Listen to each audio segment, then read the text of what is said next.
वडिलांबद्दल काय वर्णन करावं महाराज. प्रत्येकाच्या आयुष्यामध्ये वडिलांचं फार महत्त्व असतं. बघा, वडिलांचं एकच स्वप्न असतं की आपल्या मुलाचं आयुष्य आपल्यापेक्षाही चांगलं असावं, मोठं असावं, यशस्वी असावं. हे वडिलांचं स्वप्न असतं महाराज.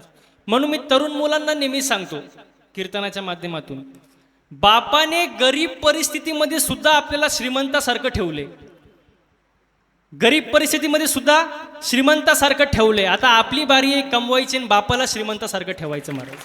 हो, बापाचं आयुष्य, बापाचं कष्ट जर आपण डोळ्यापुढं पाहिलं तर खूप सांगताना सुद्धा महाराज शब्द अपुरे पडतात. एवढे कष्ट आहे बापाचे आपल्या आयुष्यामध्ये. बाप दररोज वाट पाहत असतो. बाप दररोज वाट पाहत असतो की आपला मुलगा कधी ना कधीतरी यशस्वी होईल. आणि मुलगा दररोज वाट पाहत असतो कधी ना कधीतरी ती मुलगी मला हो म्हणेल. चुकीच्या गोष्टीकडे लक्ष देण्यापेक्षा आपल्या आई वडिलांचे स्वप्न पूर्ण करा. हो, गाडी घ्या, बंगले घ्या, आई वडिलांचे स्वप्न मोठे करा महाराज. मुलींची लाईन लागेल महाराज. पण आपले लक्ष जर पाहिलं तर चुकीच्या गोष्टींमध्ये. आई वडिलांकडे लक्ष नसतं महाराज. आई वडिलांना जीव लावा महाराज. हो, एक दिवसाची चिंता करते ती आई, आयुष्याची चिंता करतो तो बाप. एक दिवसाची चिंता करते ती आई, आयुष्याची चिंता करतो तो बाप. चुकींवर पांघरून घालते ती आई, चुकींवर पांघरून घालते ती आई. पण चूक सुधरावी म्हणून सतत झटत असतो तो बाप. हो, रिकाम्या पोटाला आई आठवते पण रिकाम्या खिशाला बाप आठवतो महाराज. हो, ज्या देवाला नवस न करता सर्व इच्छा पूर्ण होतात त्या देवाला बाप असे म्हणतात. म्हणून बापाचे कष्ट जाणं महाराज. हो, किती सुंदर वर्णन केले बघा. उरा मंदी माया त्याच्या काळ्या मेघवानी, दाखविना कधी कुणा डोळ्यातल पाणी. जिजू जिजू संसाराचा गाडा हाकला, वटामंदी हसू जरी कना वाकला. घडीभर तू थांब जरा, आई त्याची छापर लैया वगड हायड्या उमगाया बापर, उमगाया बापर लैया वगड हायड्या उमगाया बापर, उमगाया बापर. वडिलांचे कष्ट डोळ्यापुढे आणा महाराज. हो, आई वडिलांचे स्वप्न मोठे करा.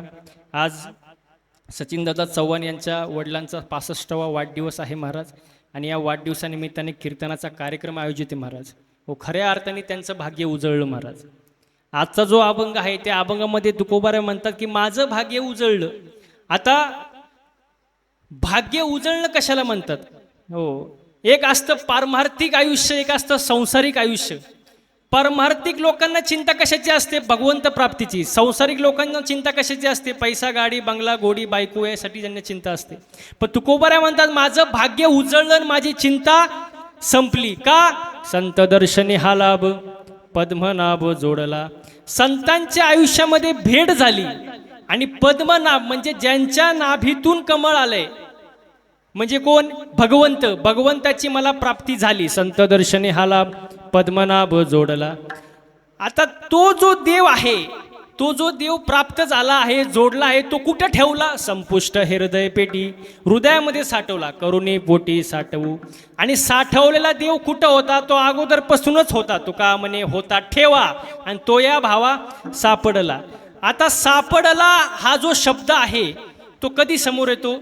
जेव्हा एखादी वस्तू आपल्या जवळ असते आणि ती वस्तू ज्या वेळेला हरवते तेव्हाच ती वस्तू सापडते. म्हणजे सापडण्यासाठी अगोदर ती वस्तू हरवावी लागते आणि हरवण्यासाठी ती वस्तू अगोदर जवळ असावी लागते. मग त्याच पद्धतीने देव आपल्या जवळ आहे, तो हरवला आणि हरवला तो सापडला. म्हणजे अगोदर देव जवळ होता. तैसा हृदयामध्ये मी रामू, असता सर्व सुखाचा रामू. का भ्रांत असे का विषयावरी? म्हणजे देव हृदयामध्ये आहे तुका म्हणे होता ठेवा तो या भावा सापडला, संत दर्शने हा लाभ पद्मनाभ जोडला. हा अभंगाचा सरळ अर्थन कीर्तनाला सुरुवात. विठाला विठाला हाला. हो, आजच्या अभंगाचा पहिला शब्द आहे उजळले. उजळले या शब्दाचा अर्थ काय? महिला मंडळ तुम्ही जाता सोनाराच्या दुकानात, काय करता? अहो सोनाराच्या दुकानात तुम्ही बोला ना, म्हणजे मला समजेल. तुम्ही सोनाराच्या दुकानात जाता ना? सोनाराच्या दुकानात कशासाठी? काय म्हणले? सोनं काय? सोनं उजळायला? नाही ना, आपला शब्द चाललाय उजळणे. उजळणे म्हणजे काय? तुम्ही जाता ना सोनं उजळायला, काळं झालं उजळायला. बघा, चमकवण्यासाठी जे केलं जातं त्याला काय म्हणतात? उजळणे. आणि भाग्य, भाग्य कशाला म्हणतात? आपण आपल्या आयुष्यामध्ये भाग्यवान कोणाला म्हणतो? ज्याच्याकडे जास्त पैसा आहे त्याला आपण काय म्हणतो? हा लई भाग्यवान आहे. काय म्हणतो आपण? हा लई भाग्यवान आहे. ज्याच्याकडे जास्त पैसा त्याला म्हणतो आपण हा भाग्यवान आहे. पण एक वाक्य सांगू का? पैसा जरूर कमवा, पैसा जरूर कमवा, पण त्या पैशांची नशा येऊ देऊ नका. पैशांची नशा चढली, वाक्य नीट आहे का? पैशांची नशा चढली की त्याला स्वतःशिवाय सगळे बाकीचे तुच्छ वाटतात. काय वाटतात? तुच्छ वाटतात. हा, पण ज्या वेळेला दुःखाची चाहूल लागते, दुःख आपल्या आयुष्यात येताना दिसतं, त्यावेळेला त्या पैशांची जी धुंदी आहे का ते उतरायला लागते. पण त्यावेळेला बरेच नाती तुटलेले असतात महाराज. हो, आज सगळी जी नाती आहे ते पैशांवर अवलंबून आहे. मग ते बाप लेकाचं नातं असू, भाऊ बहिणीचं नातं असू, मित्र मित्राचं नातं असू, कोणतंही नातं असू द्या, किंवा नवरा बायकोचं नातं असू, सगळे जे नाते आहे ते पैशांवर अवलंबून आहे. तुम्ही बघा, जोपर्यंत एखादा माणूस पैसा कमवतोय तोपर्यंत तो चांगला नवरा आहे, चांगला बाप आहे, चांगला भाऊ आहे, चांगला मित्र आहे. पण काही कारणास्तव ज्या वेळेला तो आजारी पडतो ना अंथरुणावर खेळतो, त्यावेळेला त्याच्याच जवळची माणसं त्याच्या मृत्यूची इच्छा व्यक्त करतात. तो सर्व नात्यांसाठी ओझं बनतो. हे कलियुगातील वस्तुस्थिती आहे महाराज.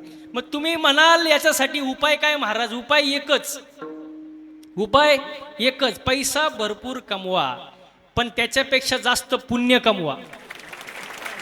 पैसा जास्त कमवा, पण त्याच्यापेक्षा जास्त पुण्य कमवा. पैसा ठेवायला जागा लागते, जागा. पण पुण्याचं तसं नाही. पुण्य दिसत नाही. पण एक वाक्य सांगू का? कमवलेल्या पैशांचं काम जिथं थांबतं तिथून पुढे केलेल्या पुण्याचं काम चालू होतं महाराज. म्हणून जीवनामध्ये पैसा कमावून सोबत पुण्य सुद्धा कमवा. भाग्यवान कोणाला म्हणतात? ज्याच्याकडे जास्त पैसा आहे त्याला काय म्हणतात?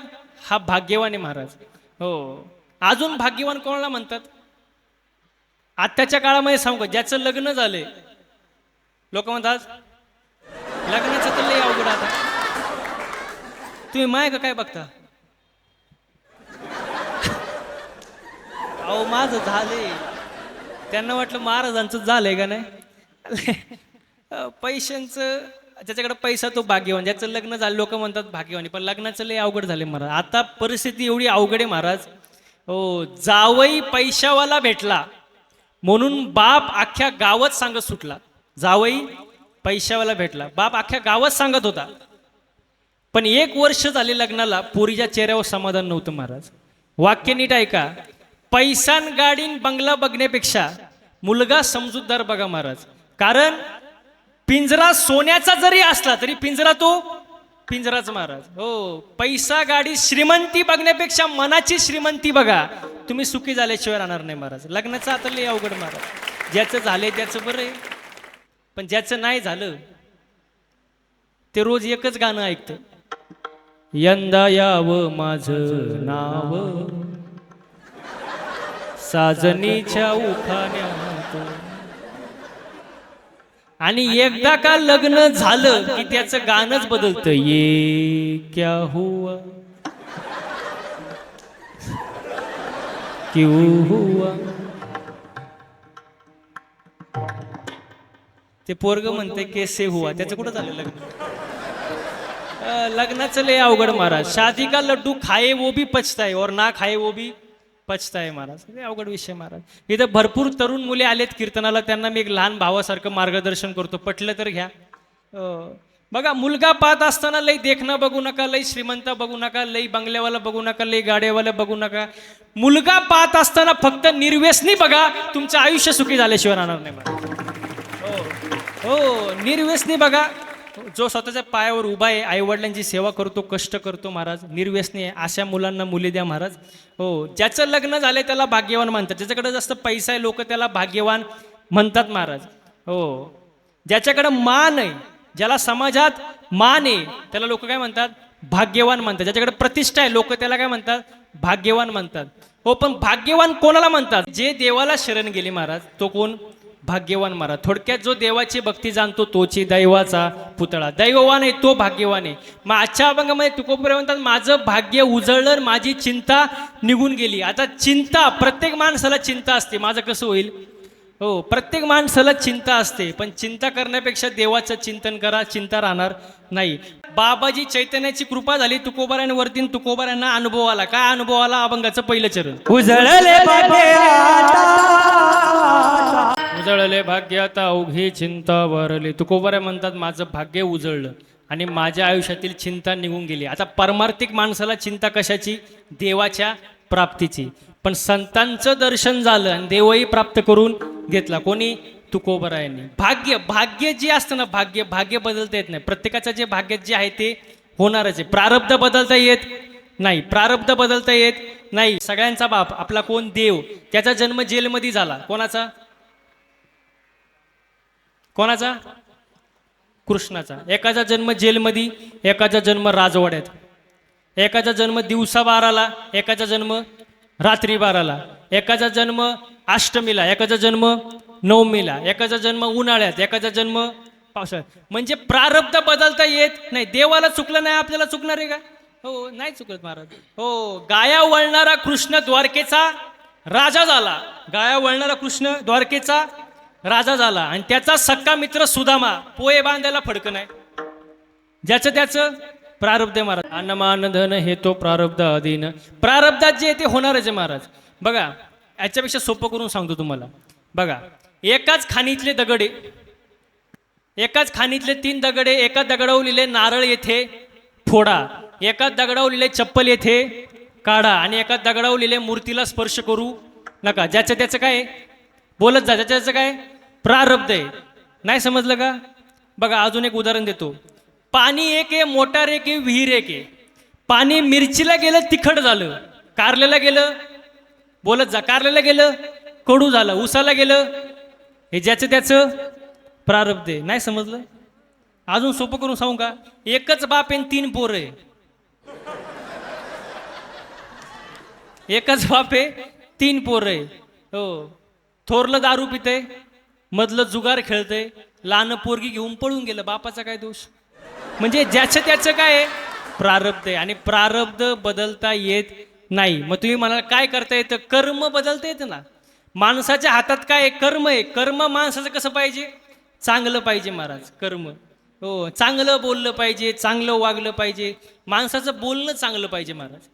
आपल्या बोलण्यामुळं समोरच्याला समाधान मिळालं पाहिजे, हे पाहिजे आपलं बोलणं महाराज. वेचिते वचन जेणे राहे समाधान. आपल्या बोलण्यामुळं समोरच्याला समाधान जर मिळत असेल तर आपलं बोलणं योग्य आहे महाराज. हो, काही काही माणसं तर रागात काहीही बोलून जातात महाराज. पण एक वाक्य सांगू का? राग आल्यानंतर ओरडायला ताकद लागत नाही, राग आल्यानंतर शिव्या द्यायला ताकद लागत नाही, राग आल्यानंतर मारामारी करायला ताकद लागत नाही. राग आल्यानंतर खरी जी ताकद लागते ती शांत बसायला. बघा, शांत राहिल्यानंतर, आपला शांत राग झाल्यानंतर आपल्याला योग्य तो विचार करता येतो आणि योग्य तो निर्णय घेता येतो. म्हणून रागात कधी कुठला निर्णय घेऊ नये, रागात कधी माणसाने बोलू नये महाराज. हो, कारण अर्थ निघतात डोक्यातून महाराज, विचार निघतात हृदयातून, पण अर्थ निघतात डोक्यातून. ज्यांनी जीभ जिंकली त्यांनी जग जिंकलं महाराज. म्हणून बोलताना विचार करून बोललं पाहिजे महाराज. माणसाचं कर्म चांगलं पाहिजे, वागणं चांगलं पाहिजे महाराज, बोलणं चांगलं पाहिजे. साच आणि मवाळ मितले जैसे रस, शब्द जैसे कळलोळ अमृताचे. हो, आपल्याला बोलायचं कळत नाही महाराज. तुम्हाला एक सांगतो उदाहरण. असंच एक जण जेवत बसला होता घरी आणि नेमकी त्याच दिवशी त्याची सासूबाई आली होती. आणि हा काय करत होता? महिला मंडळ. अहो, हा काय करत होता? जेवत होता. आणि त्याची कोण आली होती? सासूबाई. सासूबाई आली, हा जेवत होता ना, आपल्या बायकोला म्हणतो, वै ग, आज भाजी मामीने केली काय ग? भाजी मामीने केली काय ग? ती किचनमधूनच पळत आली, म्हणली बया तुम्हाला कसं काय कळलं? भाजी माझ्या आईनीच केली, पण तुम्हाला कसं काय कळलं? तो म्हणतो किती सोपं आहे, रोज भाजीमध्ये काळा केस निघायचा, आज पांढरा केस निघाला. म्हणजे म्हणजे सांगण्यात तात्पर्य माणसाला बोलायचं कळत नाही. बोललं पाहिजे, मग कसं चांगलं बोललं पाहिजे महाराज. हो, माझं मागं कीर्तन होतं महाराज, कर्नाटकमध्ये कीर्तन होतं, कर्नाटक बेळगावमध्ये. आणि कीर्तन झालं, मी खुर्चीवर बसलो, एक जण माझ्या जवळ आला, 500 रुपयाची नोट काढली खिशातून आणि माझ्या पायावर ठेवली. म्हणलं महाराज आशीर्वाद राहू द्या. म्हणले हे कशासाठी नोट वगैरे कशासाठी? तो म्हणला महाराज ही नोट कुठंच चालत नव्हती.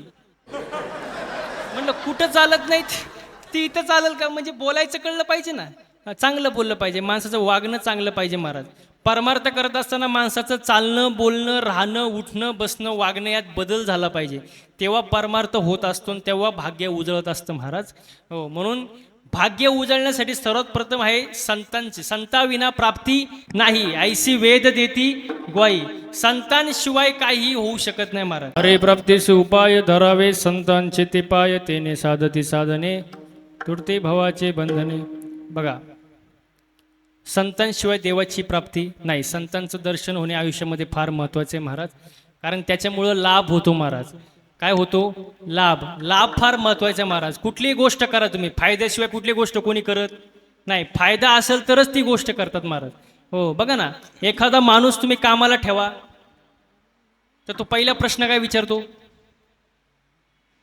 हा, मला पगार किती देणार, मला रोजंदारी किती देणार, मला पैसे किती देणार. महाराज लोक सुद्धा म्हणतात ना, मला काय म्हणले, म्हणजे फायद्याशिवाय कोणी कोणती गोष्ट करत नाही, फायदा बघितला जातो. मग संतांचं दर्शन झाल्यानंतर लाभ होतो. लाभ काय होतो? संत दर्शनी हा लाभ, पद्मनाभ जोडला.